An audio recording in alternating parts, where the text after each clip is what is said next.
नमस्कार, जय हिंद, जय Bharat and welcome to Dev talks. This is Adi Achint. Yasin Malik finally फंसेगा।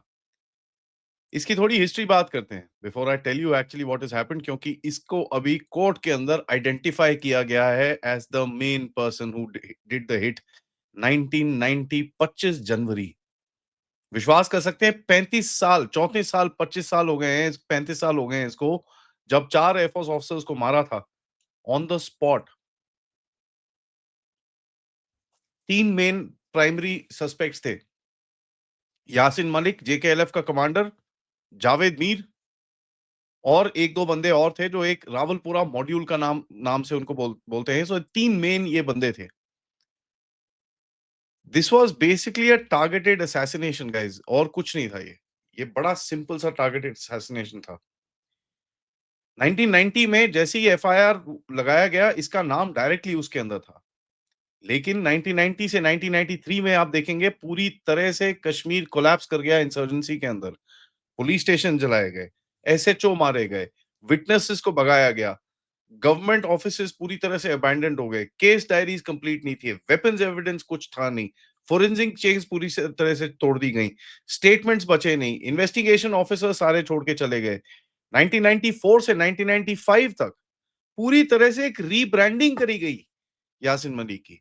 Yasin Malik ने आके एक रिनाउंसिएशन ऑफ वायलेंस कर दिया गया, उसको बस गांधीगिरी का एकदम सामने से वो आ गया। किसी ने वेरीफाई नहीं किया, किसी ने पुरानी उसकी जो एक्टिविटीज़ हैं उसके ऊपर नहीं बोला, किसी ने ये नहीं बोला कि भाई साहब आपके पास आईएसआई के साथ जो लिंक्स हैं उसका क्या, कुछ नहीं बोला। लेकिन उसको अभी री-एंटर कराया गया पॉलिटिक्स के अंदर as the JKLF chairman, as a political voice and as a peace activist. ये चीज़ हम देखते हैं यहाँ पर। एंड देखिए उसको एक नेगोशिएशन की तरफ डाल दिया गया कि भाई हम इसके साथ इसके थ्रू कुछ कुछ करेंगे, कुछ कुछ we will do something here. Institutional paralysis अगर आप देखें 1995 से 2005 तक डीजी, आईजी लेवल ऑफिसर्स वहां पर, मतलब बंदा बैठता था, कुर्सी गर्म करता था बाहर। प्रोसिक्यूटर्स पता ही नहीं आते थे, जाते थे। सीबीआई वर्सेस जेएनके पुलिस, मतलब there was just no link, no witness tracing, nothing happened. So basically end game क्या रहा, 2005 तक एकदम भी मोमेंटम था ही नहीं, कंटिन्यूटी थी नहीं और कुछ भी नहीं था इस केस के अंदर। सब मस्ती में चुपचाप बैठे हुए थे और ये जो 4 लोग जिनकी मौतें हुई, उनके केस को पूरी तरह से बरी किया जा रहा था। 2005 से 2010 के बीच में तो भैया उसको ह्यूमन राइट्स का शील्ड दिया गया, उसको शोकेस किया गया, इंटरनेशनल इवेंट्स में उसको एक नॉन वायलेंट आइडियोलॉग की तरफ रखा गया। As a matter of fact उसको फॉरेन एक्सेस मिला, उसने शादी करी, उसने कॉन्फ्रेंसेस अटेंड करी, उसने कश्मीर के राइट्स का एक एक्टिविस्ट की तरह अपने आप को डिक्लेयर करा। तो आप ये सोच सकते हैं कि भई कश्मीर राइट्स एक्टिविस्ट क्या-क्या कर रहे थे, ये आपके बड़े सामने है, इसके अंदर कहीं ज़्यादा इधर-उधर भागने की ज़रूरत नहीं है। ये कौन थे ये लोग? वही लुटेन्स का पूरा circuit, academic groups, think tanks और जो एक सिलेक्ट ब्यूरोक्रेटिक नेटवर्क जो था इस देश के अंदर, जो हमारी इंटेलिजेंस ब्यूरो, जिन्होंने पूरी तरह से इस देश के अंदर सिक्योरिटी की जितने भी apparatus थे उसको पैरालाइज़ कर रखा था। 2010 के बाद तो यहाँ पर अगर आप देखेंगे मनमोहन सिंह के साथ जो कंट्रोवर्सी हुई, I mean it was absolutely ridiculous. उसको एक इनफॉर्मल पॉलिटिकल एसेट की तरह यूज़ किया गया। अभी रिसेंटली जो कंट्रोवर्सी में चीजें बाहर निकली कि भाई उसके साथ काम कराया जा रहा था। उसने भी अभी चिट्ठी लिखी है कि मनमोहन सिंह उसको बोलते थे मैसेजेस पास करने को to directly to bloody Hafiz Saeed and all that stuff. Close door dialogue meetings, इसकी फोटोग्राफी की गई and he was treated as a stakeholder in Kashmir और by whom, for what? But ये चीजें हैं, गवर्नमेंट ने यूज करा इसको, उस टाइम की गवर्नमेंट ने, to manage the Hurriyat Hurriyat के जो डिवाइड्स थे। लेकिन अब देखिए जो एक फोटोग्राफ जो थी, that was one of the most damaging moments of this entire thing. आपने उसको पूरी तरह से रिहैबिलिटेट कर दिया, उसको एक्सेप्टेंस दे दी, टूल बन गया वो फॉरेन एनजीओज़ का। He played his game. उसने तो पूरे आईएसआई के साथ कॉन्टैक्ट्स बना रखे थे, उसकी बीवी पाकिस्तानी है, सब वहाँ पर उसने एकदम फिट कर रखे रखा था। And the worst part was उस टाइम पे ही वाज़ क्राउड फंडिंग इन्फ्लुएंस, वो बंदे इकट्ठे कर रहा था, he had the ability to manage shutdowns, Hurriyat के साथ गेम खेल रहा था, उसकी स्ट्रीट क्रेडिबिलिटी बन चुकी थी, सब कुछ। एंड हुआ क्या? सीबीआई ने केस परस्यू नहीं करा, लोकल पुलिस कोई देखता नहीं था, कोर्ट्स ने किसी ने कुछ बोला नहीं, विटनेस सब चले गए, फाइल्स किसी ने कुछ करा नहीं, नथिंग हैपेंड। उसके बाद आते हैं मोदी साहब 14 में, 14-15 इनिशियली मोदी साहब थोड़ा-सा he was trying to manage the game with Pakistan, आपको सबको याद होगा। तो all these things were not touched at that time. 16 के बाद क्या हुआ? 16 के बाद तो पत्थरबाजी शुरू हुई, बुरहान वानी, इंतिफादा type, daily stone pelting, shutdown, security forces की हालत खराब, बुरे हाल थे उस टाइम पे, आप सबको पता है ये सब चीज़ें।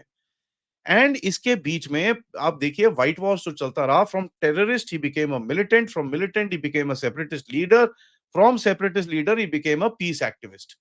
पूरी तरह से इसका जो एक एक मतलब व्हाइट वॉश, अगर आप इसके बारे में कहीं पे पढ़ेंगे तो आपको दिखेगा कि यार आईएएफ किलिंग्स के बारे में कहीं नाम ही नहीं है।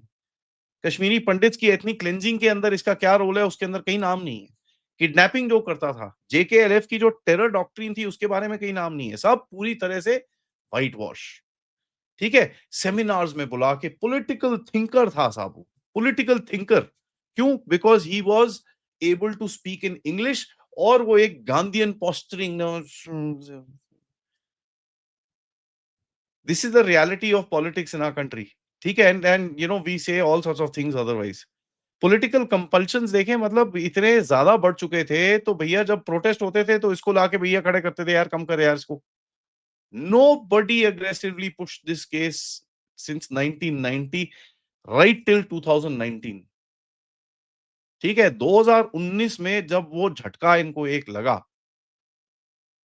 आर्टिकल 370 का जो झटका लगा हो, आज जो झटके लग रहे हैं, उससे इनकी पूरी लेजिटिमेसी जो थी वो पूरी खत्म हो गई। क्योंकि उससे हुआ क्या?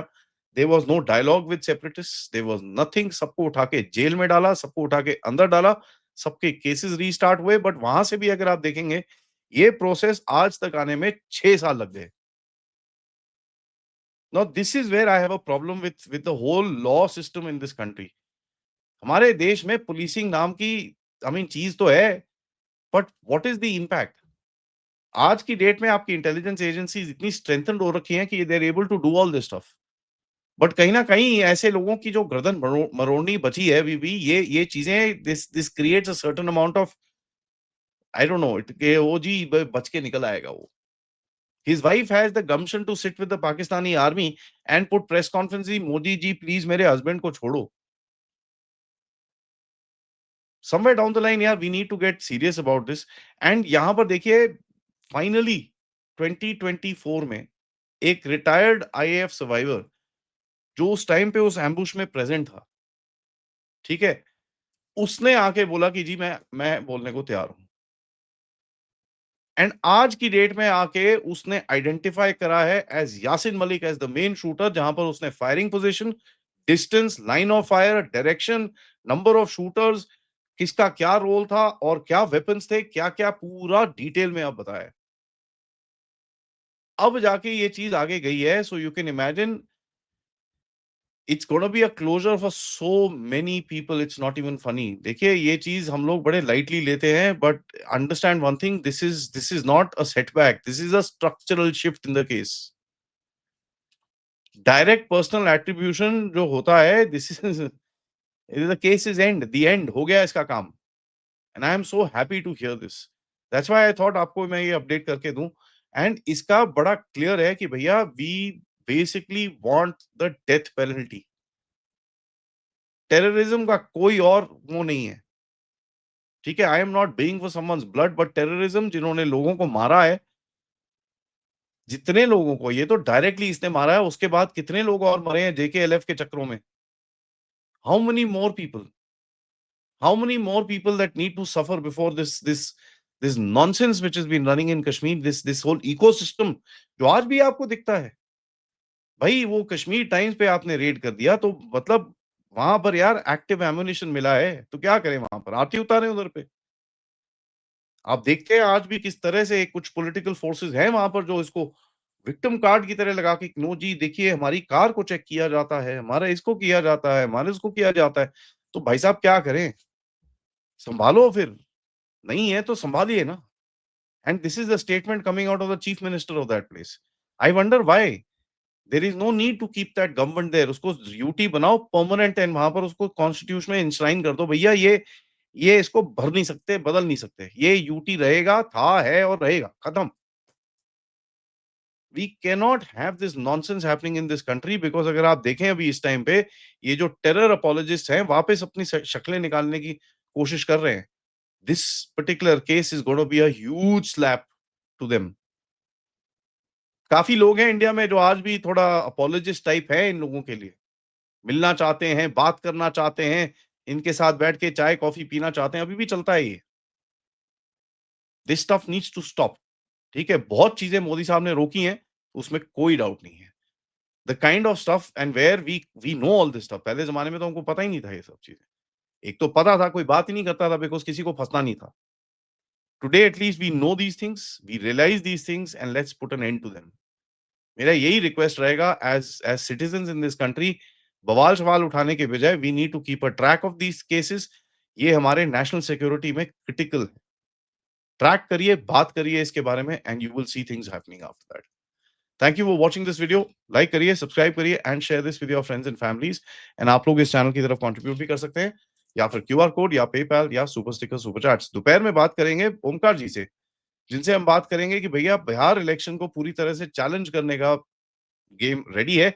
As a matter of fact 3-4 आंदोलन बनाने के भी गेम रेडी है। Join us. नमस्कार।